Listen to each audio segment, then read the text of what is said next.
Let me tell you a story. Back in 1903, the town of Lexington nearly died from a virus. Well, I guess it was a bacteria that was spread through water. People were dying of typhoid fever. The springs were contaminated. The water in the wells were not safe. And so the town of Lexington had a referendum and decided they were going to have mountain water. And so they issued a bond and got enough money together to build a dam 8 miles from Lexington, just beyond Oxford Church, and impounded about 61 million gallons of water. And the water turned out to be so pure that the testing facilities and test reports and sheets of paper did not allow it to be that pure, because nobody thought water was ever that pure in the world, but it was. So they had to contaminate it a little bit with lime and some other chemicals before it could get on the testing scale. And all of a sudden, the town was absolutely pure, free of contamination.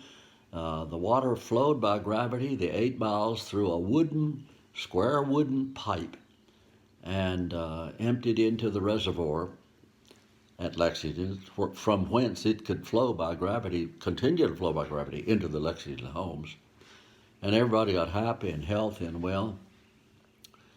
And in a few months, a drought happened, and the flow from the Lexington lake was not sufficient, not adequate. So they laid another line to a spring near Oxford Church, and this spring was too low; it couldn't flow by gravity to Lexington. So they installed a pump, big diesel pump, there just off of Oxford's lot, and it ran day and night.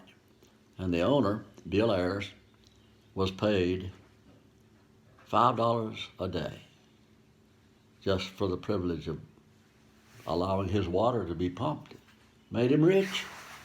Of course, it was noisy and smelly, and the people at Oxford didn't like it, but that water, to this day, flows from a 3,000-acre watershed into the town lake, and then into what is now an 10-inch iron pipe, and it's 800 feet up above the Lexington level.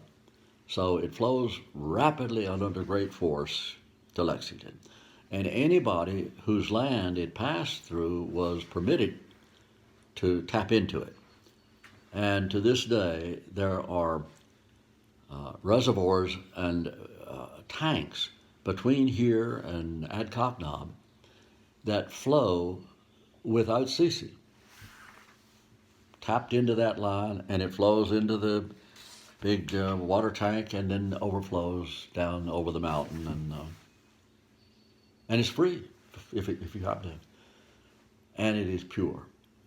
Well, just in the last several years, Lexington decided they wanted more capacity, so they built a water treatment plant over here on the banks of the Murray River, and that is what now is furnishing the Lexington. In fact, the water on this table came from the Murray River, and of course it was treated.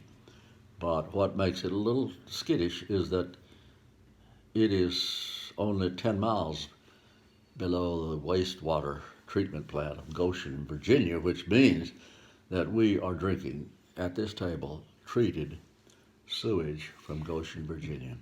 And the water that is still flowing, pure and clear, from the town lake is now dumping into Woods Creek, which goes on down to the Murray River and down to the Jamestown. Completely and totally unused, pure as it can be. That's my story for today.